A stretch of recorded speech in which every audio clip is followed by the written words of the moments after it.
Well, welcome to another episode, Let the Truth Be Told. My name is Sean Williams, and I sure appreciate being in the studio once again. As always, I'm here with my dear friend, Herbert Burnett. Thank the Lord for our man behind the scenes that always make it happen for us. J-Dog, we really appreciate it. Thank you guys for tuning in, our viewing audience. I mean, I really appreciate it. We always appreciate when we run into you throughout the community that say, man, keep up the good work. The folks that reach out to us across the nation. I really appreciate it, man. Thanks for tuning in to us, and thanks for encouraging us, and that's the motivation that keeps us going. So, man, without further ado, let me introduce you to my buddy, Herbert Burnett. Hi, I'm Herbert Burnett, and it's been about a month since we've been on, so we're excited. Sean has a lot of material, so we're going to get right started. Herbert Burnett. Yeah, right. Well, since the last time we spoke, man, a lot of stuff had went on. Just with COVID, the pandemic. Last time I think we got on, it was directly after voting. Mm-hmm. It was directly after voting. So, just a lot of things transpired after that. Just a whole lot going on in the community. As we always entitle this program, what I talked to you about earlier, and I told you, I said, hey, man, look, I laid up last night, and I thought of some different titles for the program that we were going to tape today. And the title of today's program is, Where Are We Going? Where are we going? Where are we going? Where are we going? I think the whole nation is asking that question. We're asking that in our individual lives. Mm-hmm. One of the things that we do in the stock market class that we teach on Saturdays, big shouts out to Minister Roland Hunt. Big shouts out to Mark Pelmore. Big shout to Pastor Greer. Big shout to you. Yeah. And big shouts out to your mom and dad for allowing us to utilize the space. Dr. Underwood, Bishop Underwood, really appreciate you guys allowing us to be there. And thank God for the kids that's there. And one of the things that we talk to the young folks about is we talk to them about, when back in the day, you gave the analogy back in the day. Right. And so you gave the analogy, when to the young ladies you said, hey, look, when we was young men and we go up to a lady and we say, hey, look, you want to go with me? Yeah. Hey, will you go with me? Would you go with me? That's how we asked on a date. Yeah, that's how we asked on a date. You want to be my girlfriend, will you go with me? Will you go with me? Yeah. And the response back that you told those young ladies, what was the response back that they gave? Where you going? Hey, where you going? One of them hit the nail right on the head. Where you going? You want me to go with you? Where is you going? She hit the nail right on the head. Where are we? Where we going? Where we going? Where you taking me? Where you taking me? Yeah. And so, for the last 4 years, where we been going? And we've been going straight to the toilet, right down the gutter. Yeah. As our leader of the free world has taken us, and we see where we've been going. Some folks cool with that. Yeah. Sean, in the military, at least 10 times I got in, not serious trouble, but I got in trouble. And 10 out of those 10 times that I got in trouble, my leader wasn't on nothing. He wasn't taking me nowhere. And so after about the 4th or 5th time, I really started saying, man, I always get in trouble when I'm around somebody that's incompetent.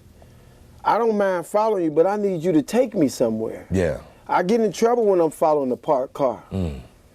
And so we got to know where we're going. See, a leader, let me tell you about a leader. Everybody get caught up in titles. It's a lot of, and I don't know why I always relate everything to church. It's a lot of people who can preach real good, but they can't pastor. And they stuck. Because people hired them because they could preach good.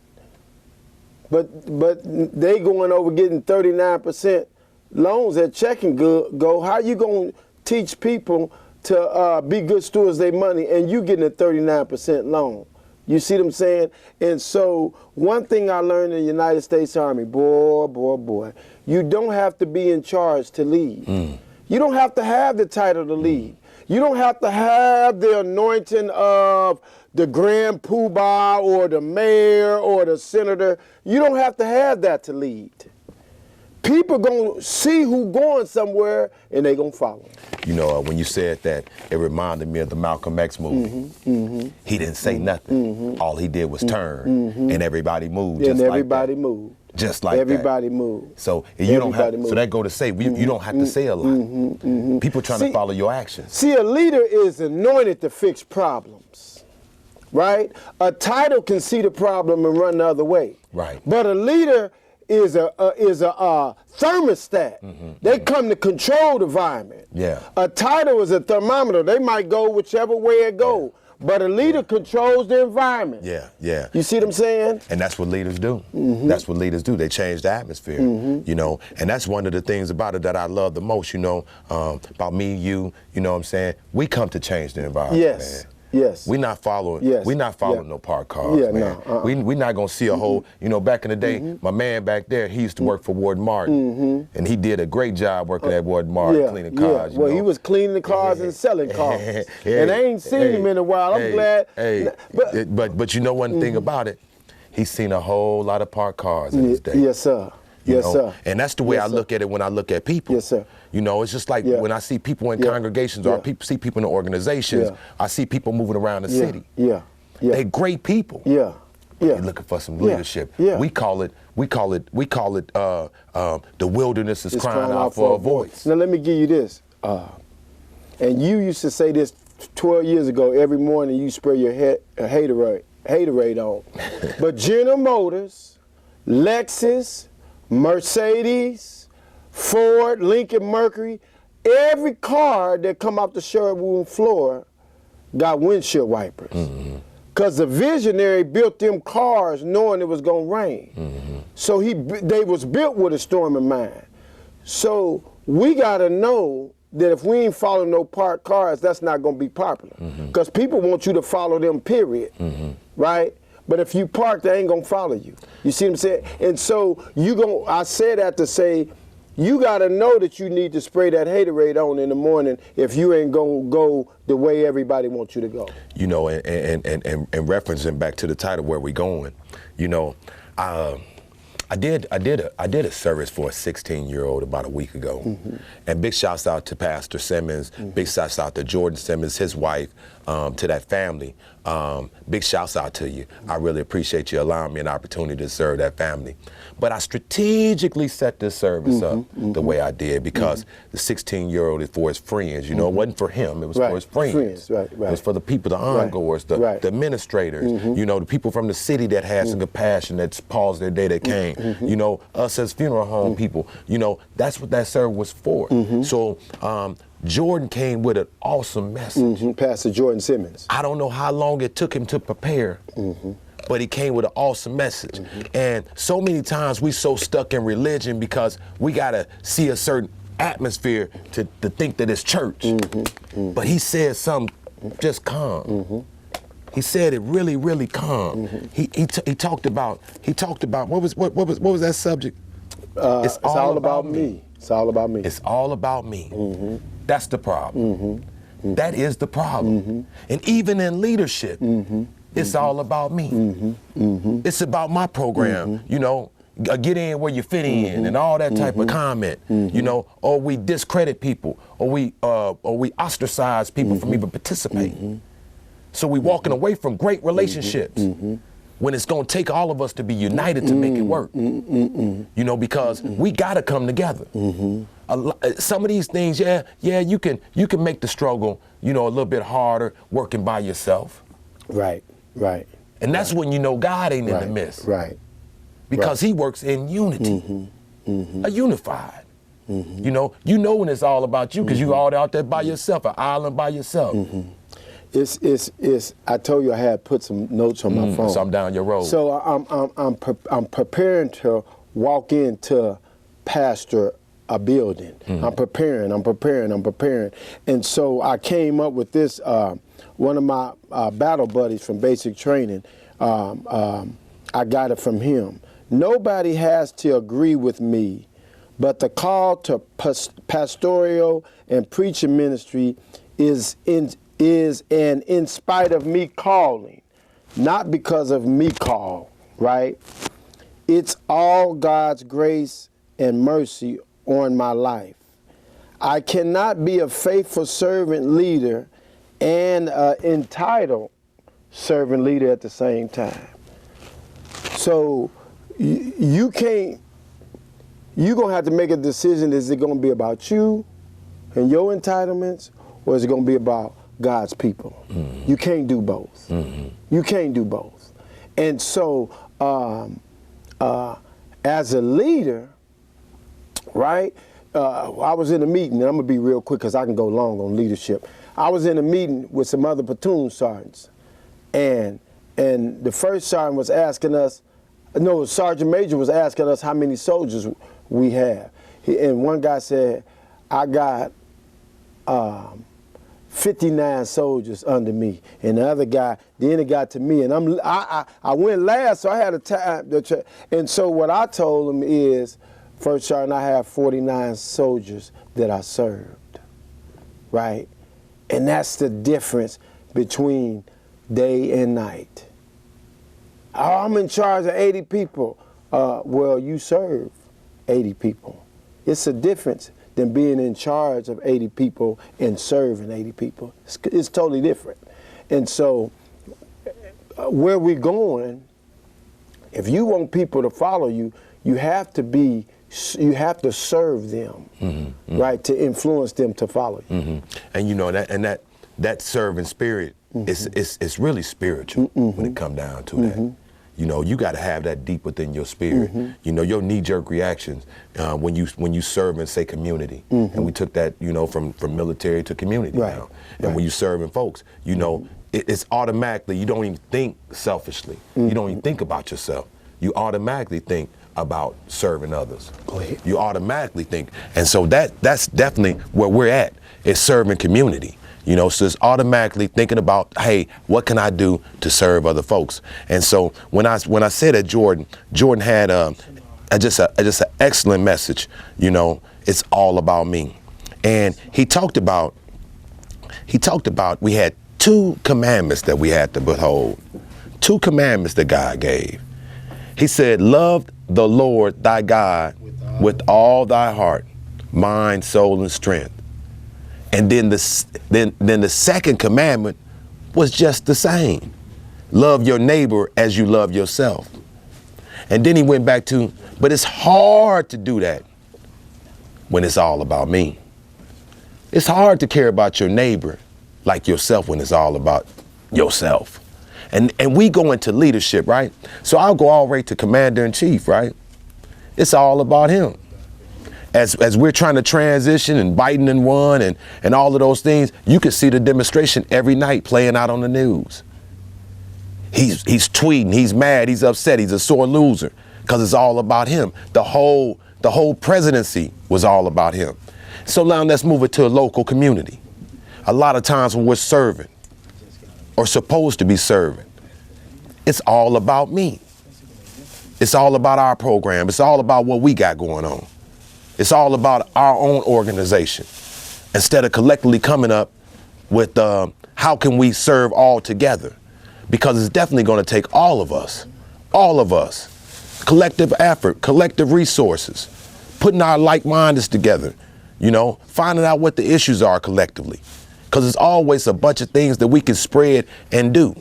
You know, my buddy Hub, you know, he's normally my spiritual leader on the program, you know, but he's over there to take care of some business. But one of the things is always, they talk about the harvest is plenty, but the labors are few. You know, it's plenty of work out there. It's plenty of work. It's plenty of work. But it's not enough folks serving. It's not enough folks serving. You know, I spoke to some administrative folks that run the city today, and we talked about some juvenile issues that's going on, and it's a lot of juvenile issues going on across the city, and the most violence that we've had going on within our city. Gun violence is up, as I always said. I said it last week. It hasn't stopped. It's up over 200%. You know, Brother Hub, as you come back, you know, gun violence is up over 200% in this community. Something we've never seen before. But it's all, man, I mean, that mess is stuck in my mind for the last week and a half, 2 weeks that Jordan Simmons preached. Because it's so profound in what he said. It's so profound because a lot of times I'm not gonna do nothing if it don't bless me. if it don't bless me. I remember one time I was showing some guys how to cut some hair, and I was showing them how to do some designs. And one of the guys, one of my family members, he seen me, right? And he was like, man, come here, Sean. He said, bro, man, don't show them guys that, man. It's called trade secrets. Don't show them guys that, man. See, that type of spirit was all about me. I ain't worried about them guys being on, getting no money. They families, you know, being able to provide, him be able to provide for his family, so his family be proud of him. See, I want to be the only, he wanted me to be the only one to shine. Man, you family, you be the only one to shine. Now you the man.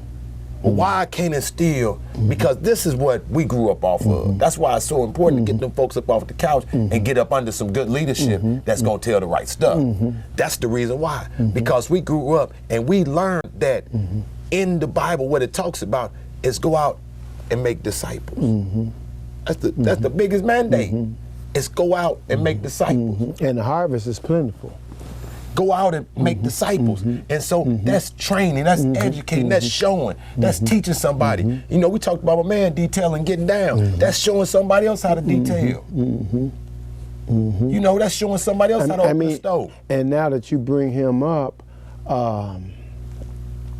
everywhere that Tony worked, we all worked. We was at Country Inn together. We was at we was at Round Barn together. That's how we roll, man. That's how we roll. We put each other on. It was a couple of jobs that you didn't, but we had 2 or 3 jobs. So KB, we all worked at the same spot.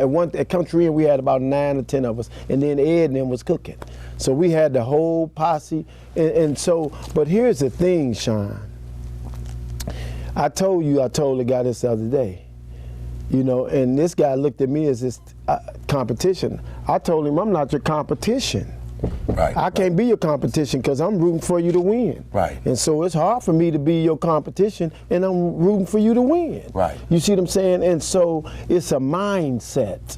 It's a mindset, and one of the things that I'm learning, I haven't learned, but you gotta, as a leader, you gotta have this. You gotta be able to look behind the fault and see the need. You have to. If you can't look behind the fault and see the need, then you can't expect them to come go where you're going.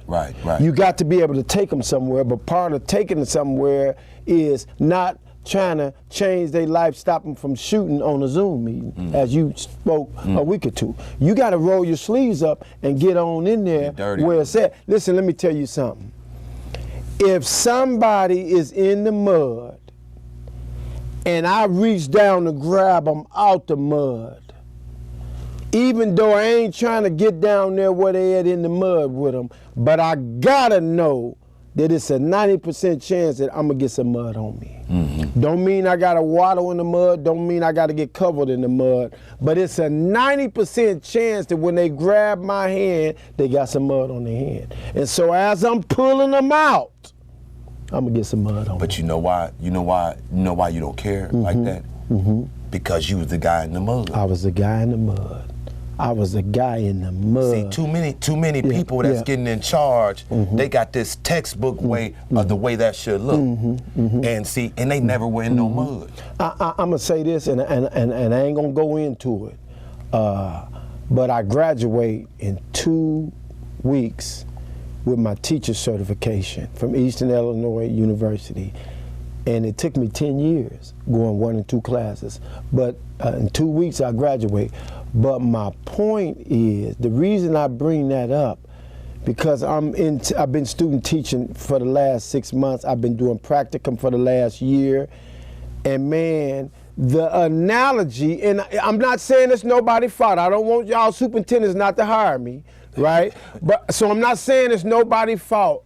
But the same mentality is we trying to teach these kids on Zoom.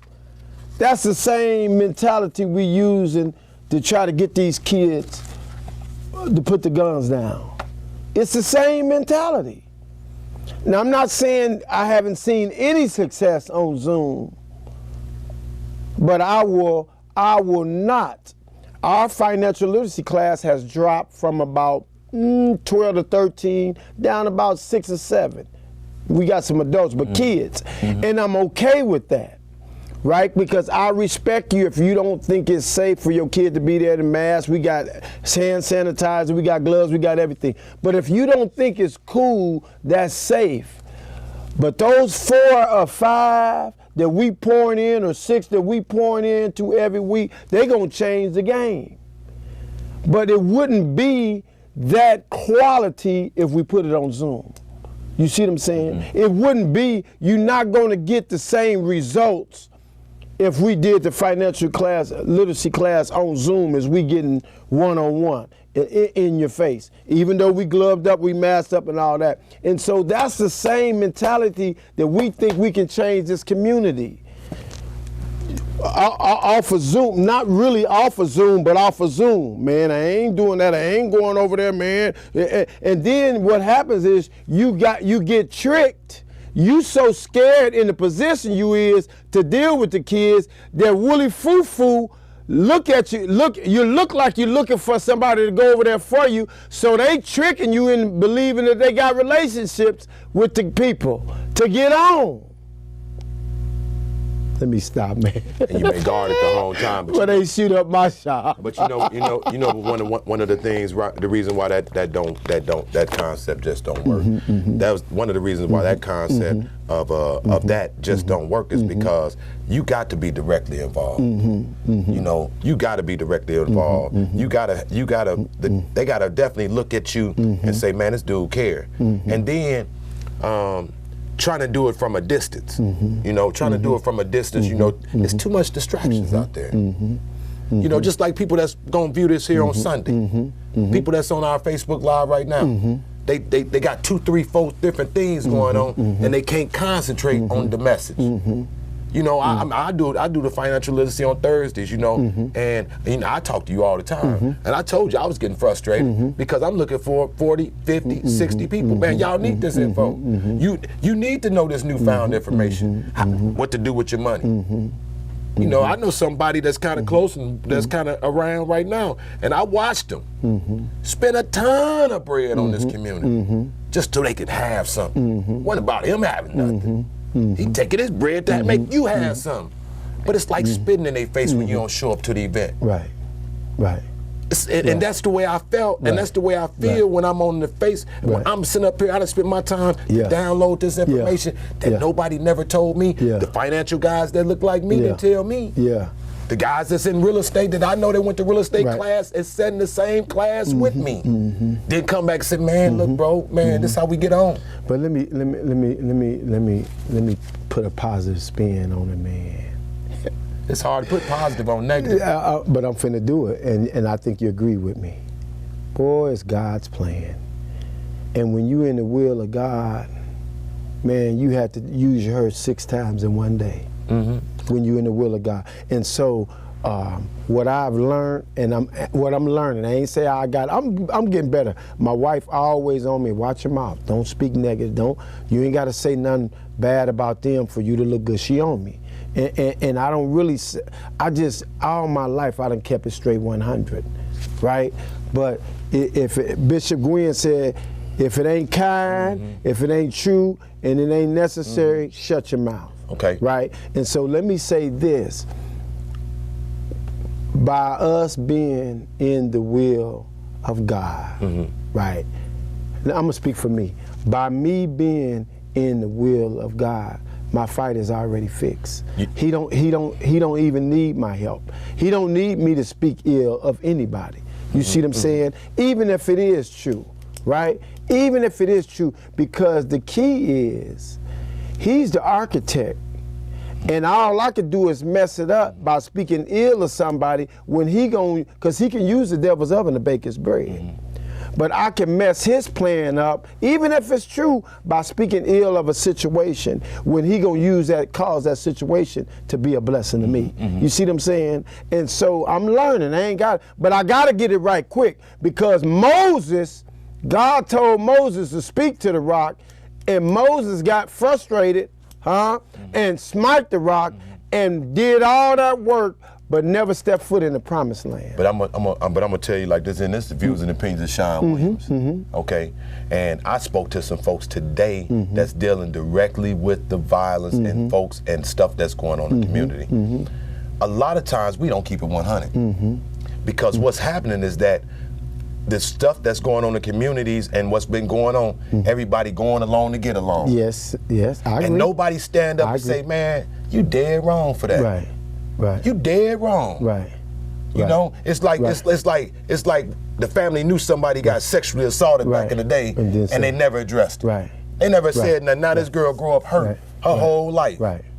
Or then it happens again and again and again. Now it's multiple folks in the family that done happen to. So too many of us too quiet. But let me say this. Too quiet. We got to call it the way it is, because what's happening is that this is what's happening. So when the young man says, man, I'm carrying a strap, and I need this missile to protect myself. Right. Okay. Right. And he might even tell family that. Right.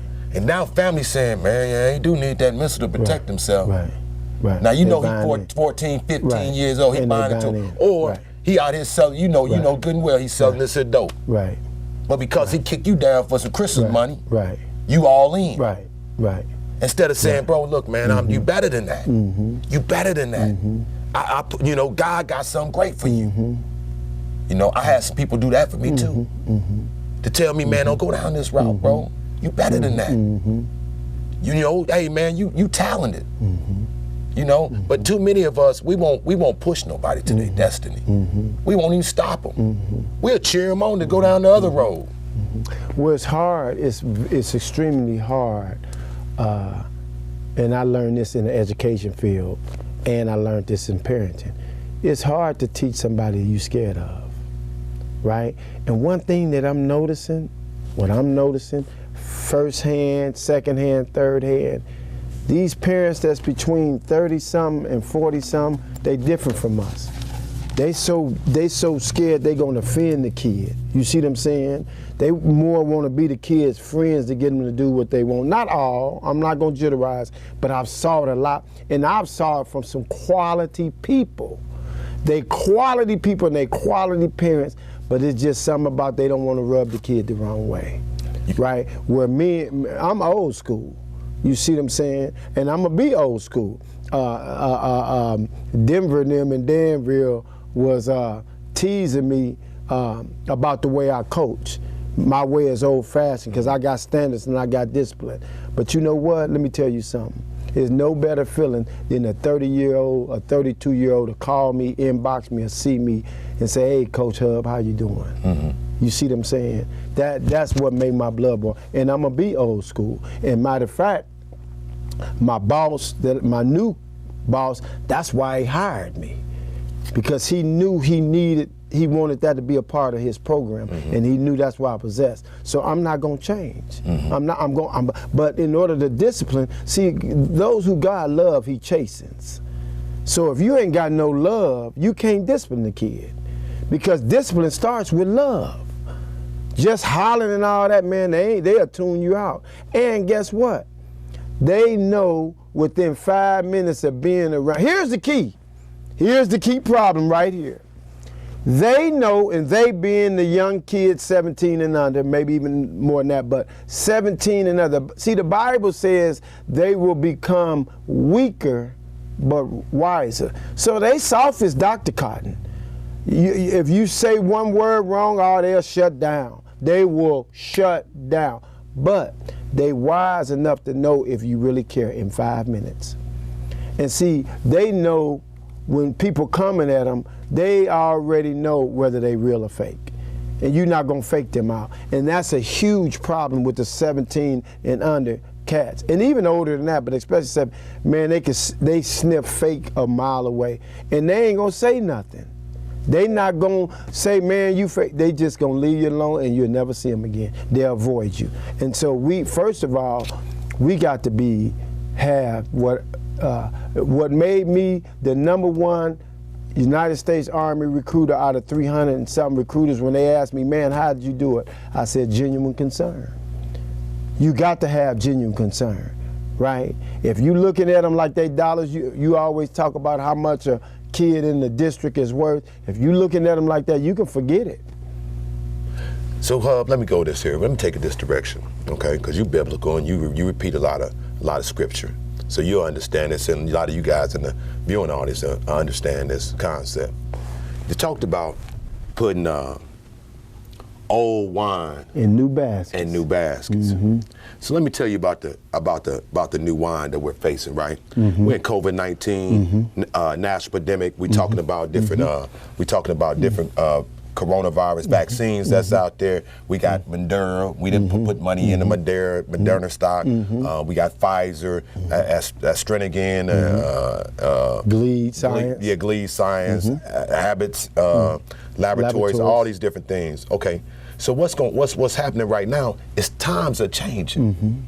We got Zoom. Yeah. You talked about Zoom. That was nothing we heard about before COVID-19. We cared. We heard about no Zoom. Yeah. Yeah. You know, we got to keep our distance and stuff like that. Right. And it ain't finna change no time soon. So trying to fix a 2025 problem in a 1965 way just ain't finna happen. You got something, we got 45 million Americans that's about to be unemployed here.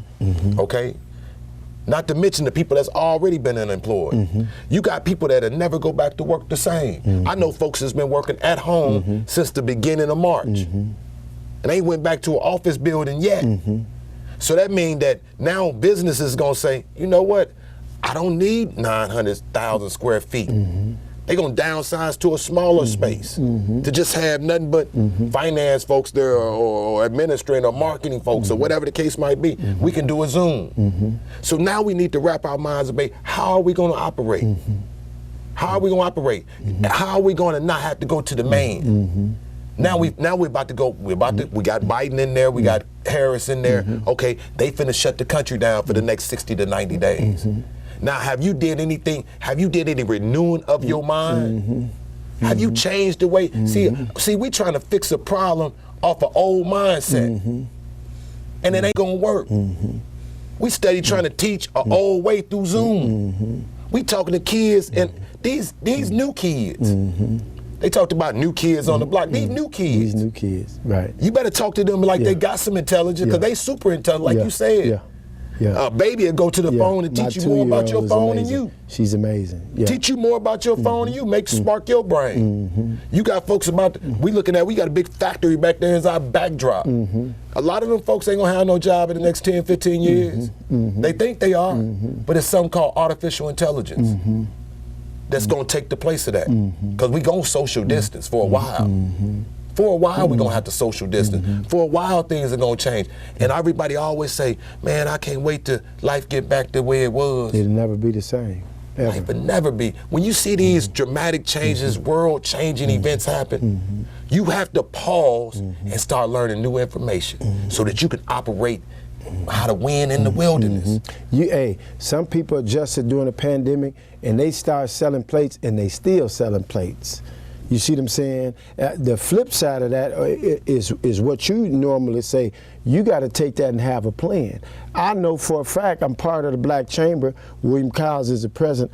I know for a fact with Mariah, she just sent something out with new businesses to vote for new businesses. Man, it was about 20 new businesses, man. You see what I'm saying? And all of them ain't like bundt cakes that's in the building. Some of them right out their house. But that's, in essence, that's what you're talking about. You got to be able to pivot. Oh, man, they closing. I can't sell no clothes. Push the clothes to the wall. And then I anointed myself, Jason, Central Illinois Mass Headquarters. Had 3 people making masks by hand for about 45 days straight until my brother told me, hey, man, in L.A., they selling masks. But until I could get commercial masks, I had 3 people sewing. I had to pivot. This man want his money. My landlord here, he said, oh, don't worry about paying me. Oh, is it wave? No, you can pay me off, it's over. No, it ain't finna add up. It ain't. And so I had to pivot, right? I had to pivot, throw the clothes in the corner, get the masks off. Now, one thing you didn't mention is the social awareness chaos that's going on with the racism and all that. That's a whole nother, that's a different pandemic. That's to put the pressure on. Right? So now we got to do Black Lives Matter, Black Minds Matter, Black Votes Matter. You got to be able to pivot, man. I tell my kids this, my coach basketball kids, man. You lose your job, you can't go home and cry and ask your wife what you gonna do. You go home and celebrate with her, baby. I'm going to get 2 jobs tomorrow. That's what bosses do. So if you know that this pandemic and all this stuff, you got to be thinking of a master plan. See, you said a key word, a boss. But when you never operated as a boss, it's hard to wrap your mind around that type of mentality. When you always depended on somebody else to feed you. See, I've said, if you allow them to feed you, don't get mad when they starve you. Yeah. So we've been generation after generation taught to wait on somebody else to bring it to us through the mailbox or some type of government assistance or some type of grant, some type of this, that, the man at the job. Let me tell you, I was messing with a young lady. She was going through something. And I mean, a major something. And her boss told her, while going through, you need to hurry up and wrap your mind around your new reality, because you got to get back to work. See, that's the type of stuff that that when you a boss, you don't have to do that. See, and I was listening to Les Brown earlier, and he was giving an analogy of when he was on the job. And he was talking about working, and he had put a 3-week vacation in months and months and months in advance. But then when it came time for the vacation that he had already applied for and did everything that the company required for him to do it, and he got ready to take it off, he said, no, you can't take your vacation. He said, why not? He said, because I said so. Why are you doing that? Because I can. See, that's a big difference. It's a big difference. That's a big. So when you mention boss, see, you can't regulate that check. If the senators messing around and they mad at each other and all this here, and it slow your program down, you depending on that check. See, that mess up the program. But let me just sprinkle a little hope in there real quick, and you can go back. in 2004, they said, boy, you got to go to Iraq. I initially had dodged the bullet, but the medical logistics that I was over was horrible. And the general asked, where's your sergeant first class at? Well, we left him back because he's over the families. He's going to be working with the families, making sure the families are right. Nah, we need him over here, right? Guess what? My son was the second leading scorer in El Paso, Texas. They got 30-some high schools. They ain't like here 3 or 4. He was the second leading scorer when I left. When I came back, it was total different, right? And so I came back within a couple of years and ended a 28-year relationship, 24 married. So it cost me something to go over there. You see, it cost me something to go over there. But what I don't want nobody that's working a regular job to think that he's knocking the regular job. Because I had to do 20 years. And whatever they told me to do, I had to do it. But see, that's why I can identify with what's going on around here. If you working a job, you probably got to stay away from me, because I'm going to say some stuff that your boss going to get mad at you. What you doing hanging with him? And so, because I'm a boss. I did 20 years in the military, and my whole motive was, when I get out, I want to be my own boss. And it don't mean I won't work for nobody. I just told the superintendents don't get mad. But just because I work for you don't mean I'm going to laugh and it ain't funny. No, but and so, let me finish. And so, when we talking about being your own boss, while you're on your regular job, just be thinking about what it is that you really want to do. Maybe you enjoy your job. Maybe that's what you want to do, right? We done caught heat before, so I'm clearing this up. We not saying anything wrong with a regular job. I'm not saying, and he's not saying nothing wrong with a regular job. I had to work a regular job for 20 years. I had to go in the woods for 30 days at a time. I had to go to Korea for a year. I had to go to Germany, reforge. I had to go to Iraq, Desert Storm. I had to go to Saudi Arabia. I had to move when they told me to move, but I had a plan behind it. I knew that one day I wasn't gonna have to move unless I wanted to move.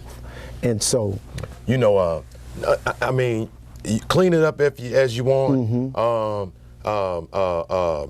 You know, water it down as you want. I mean, when the bridge is out, I'm gonna keep it 100. The bridge is out. Right. The bridge is out. It ain't. Can you share real quick why your perspective? Because you rough in that area. You rough. You my friend, but you and so for the viewing audience, share with them what happened in Atlanta. I share what happened in Atlanta. Yeah. I got down there and I got a job doing roofing. End up messing around with my sister and them just on a humbug and filled out an application for a factory, same one across the street. End up getting a job. And I was working part-time, but I was putting 60, 70 hours a week in. I mean, I was working hard, doing everything they wanted me to do. Finally got a full-time position. Some of the folks that looked like me didn't like it. And they started complaining a little bit. And because the company knew they had overlooked somebody and they was trying to really bless Sean, and they didn't want to catch no heat, they fired me for being 2-3 minutes late because it was snowing in Atlanta. And I was 2-3 minutes late, but most people didn't even show up. I had a baby in a bassinet and a baby in a stroller. And you was 3 minutes late. And I was 3 minutes late. And they fired you. And they fired me. And that's kind of your fuel now to where it shifted my mindset. Yes, so when I got back to Champaign, when I ended up having to come back, you know, hop, skip, and a jump back to Champaign and staying in the back of my mama's house working for Airborne Express. No, I wasn't finna run them packages. No, I was trying to find out BYOB, be your own boss. Right. You know, after I went out to California and stood out there and they showed me the ropes on standing out there and grinding, you know, baby closed mouth ain't gonna get fed. I seen what homelessness looked like. I experienced a little bit of it. You know, you smoke cigarettes, you ain't got no money getting them, you gotta go inside the butt can. I'm trying to tell you because what we listen to, because most of us go to somebody's church or then heard something at somebody's church, we overcome by a testimony. You don't have to go down that road if I tell you my story. He tell you his story, you don't gotta go down that road. But it's a process. It is a process, but I'm telling you that the process, I'm telling you that back when Keywan died, Pastor Nash was in front of the city council. Pot simmering. He was trying to give the city council an idea of what the atmosphere was looking like at the time. And he said, y'all kind of slow on it. He said, but the pot's simmering and the top about to blow off. And that's what's happening in the community. That's what's happening in our community right now. The top done blew off. The top done blew off. The top done blew off. Right. Now what we gonna do about it? Right. And in the African American community, are we just starting to conform to what's going on, and we starting to ignore what's going on? Immune. We immune. Yeah, you know, immune. Jordan said it best at a funeral that we just did for the 16-year-old. He said this is the third young man that he had to eulogize, and he said we say the same thing every funeral. You know, this shouldn't have to happen. He said, but only thing comes out of these is another funeral. Same thing. Only thing comes out is another homeless family. The only thing that comes out is brokenness. Because it's all about me attitude. We scared to be sacrificial lambs. We scared to throw ourselves out there and say, man, it's me, oh Lord, standing in the need of prayer, and I'm gonna help somebody else while I need help. Yes, sir. Yeah. Here I am going through some major stuff this week, but I ain't say, man, Jason, I can't do the program. I ain't say, Hub, no, I ain't gonna do the program. No, man, I'm going through, but I'm gonna help somebody else as I go through. I ain't gonna fall back. Some people say, man, just fall back. You know, my niece called me and said, man, get in touch with your feelings. But come on, man. I would be going against what's God's mandate if I get into my feelings. Because he said, cast all cares upon him. That's right. That's good. They tell me to hold on to him. Yes, sir. Yes, sir. So she trying to tell me something that she didn't read in some scholar's book. Right. Right. But it ain't what I go off of. Yeah.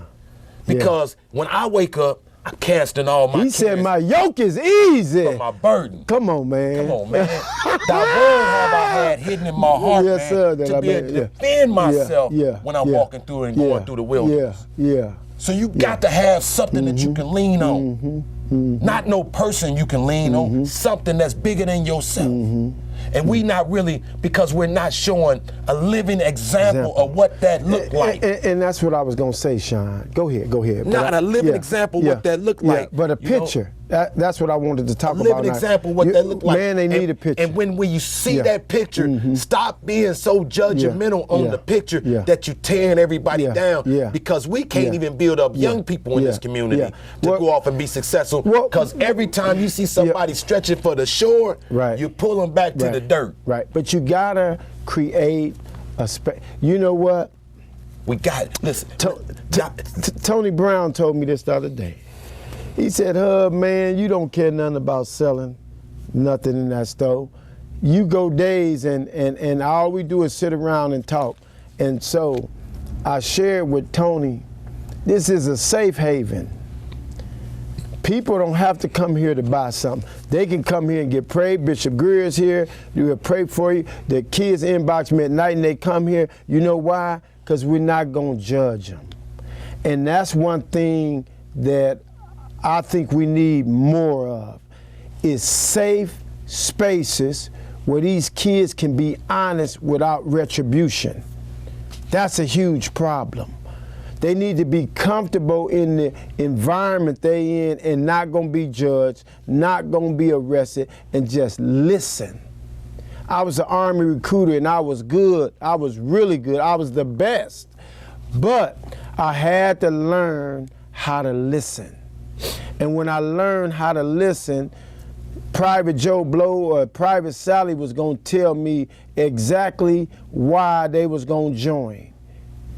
And we called it teams. It was whatever reason they was gonna join was a part of teams. Training, education, adventure, money, or service to country. One of them reasons. But I had to listen, Sean.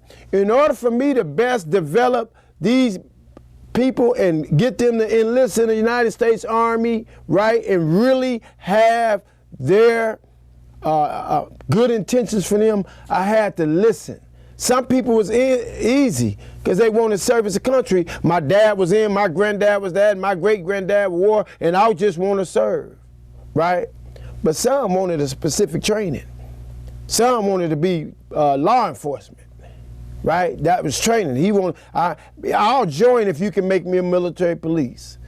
Right? And so, hey, your score is good. We're gonna go down there. If they don't have it, we'll wait 3. But the kids, I had to listen and let them. I started off telling them, man, you gonna do this and you gonna do that. My boss said, hold on, man, how you telling them what they gonna do? Shut up. You talk good, but shut up and listen.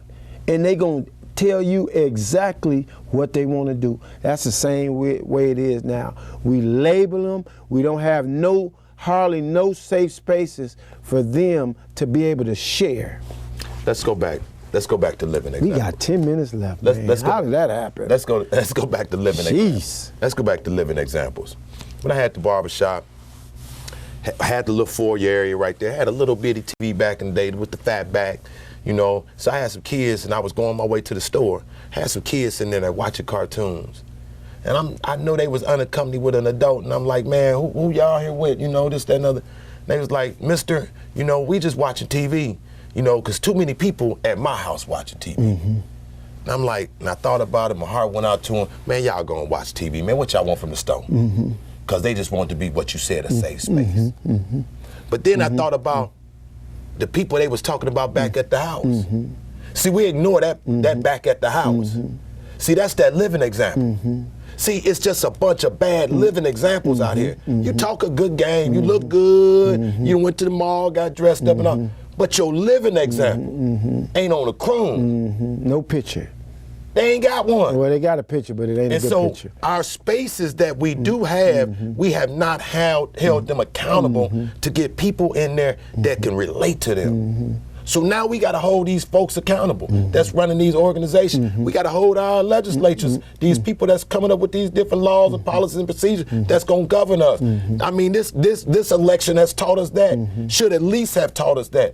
But we had more people, 1.5 million people were worried about Gucci Mane and Jeezy rap battle than they worried about what Trump is doing about COVID-19 that had killed almost 400 million, 1,000 Americans. You worried about an old school rap battle, 1.5, and here you can't hardly, here the rest of the administrators can't even get you to come out the back room to the front room, not even leave your house to get on a Zoom for a parent-teachers conference. You worried about the wrong thing. But you can stay as positive. No. I want to give you this energy, man. Okay. And I want to give them the energy because every one of them need it. I was really agreeing with you, but I started to demonstrate it, and I thought about Jason said my stuff. But no matter how high you jump, I'm agreeing. In your head. No matter how high you jump, I want to stand up and jump now, but I can jump to the ceiling, but I ain't gonna get no higher than my head. But it sounds. And there lies the problem. But I'm gonna tell you something. Yeah, because where you taking me? We'll use that as an excuse. Man, I don't know. I can use that excuse. Man, my daddy wasn't there.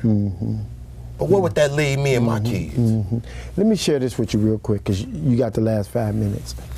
We started BLT when I first touched down here. BLT was called Brothers Let's Talk, and it originated in Iraq with 20 married men who wanted to hold each other accountable to stay focused for the year we was gonna be away from our families. And so after hanging out in your barbershop about a month or two, when I first moved back here, I said, man, Sean, we need to do BLT, right? So we went all in East Urbana handing out flyers. We started with 6 people. Within 3 weeks, we had 90 plus people. And I got this picture in my mind 10 years later, 11 years later, 12 years later. But our category we was looking for was 12 to 17. But at least 50% or more of the people that was coming to the BLT was 21 and over. And so what I learned from that situation is that the reason the kids is hurting because the big brothers / daddy's hurting. So here we are wanting to address issues with the kids, but it really became a safe haven for grown men. And that was 10, 12 years ago. So fast forward to now, right? And so we're trying, one of the things that I'm really thinking about in my education, do you really want to be in the classroom? You got your certification. Do you have to go to classroom? Could you help better in another area? Could you help better dealing with the parents, right? Since you was in the United States Army and you have a gift to be able to relate with people in general, not just one race, color, creed, not to mention you speak 5 languages, man, you might want to, and so I'm saying to you, everybody's zoning in on the kids, but when they go home, they zoning in on that picture. So in order for you to really get to the nitty gritty, you got to get to that picture. Who paint the picture? You know, one thing that you just mentioned about your schooling and all this here is because you can think outside the box, right? You got multiple streams of income, right? So it gives you choices, right? It gives you the freedom to have choices. You better say that. Where you're not enslaved like a lot of folks is that looking toward going into the classroom to now they can start making some money. You're making money no matter which way it comes. I'm losing money being in the classroom. Exactly. Let the record reflect. I'm losing. Exactly. And one of the reasons why I'm so motivated on this here, because it's people that's getting paid off your dysfunction, one way or another. Now, during this pandemic, Elon Musk just moved into the second wealthiest man on the face of this earth with $500 billion. Okay, Tesla. $500 billion. He was making $15 million a day from January this year to now. He made $15 million a day. And so if we preach and teach, the earth is the Lord's and the fullness thereof. And most of us got one shoe on, one shoe off, man, and been preaching the same thing, man. What's going on? This man making $15 million a day. What is he doing that we ain't doing? What profit a man to gain the whole world and lose his soul? It's easier for a camel to get through the eye of the needle for a rich man to get to heaven. That type we of can't have no school. We don't need no school. We got Unit 4 in District 16. We don't need our own school. That type of stuff. We got to change the way we think. Change our mindset. And somebody, man, one good thing about my father-in-law, right? He said, bro, he said, Sean, somebody got to be the bad guy. 3 more minutes. Somebody got to be the bad guy. Somebody got to be the one that screamed to the top of the mountaintop.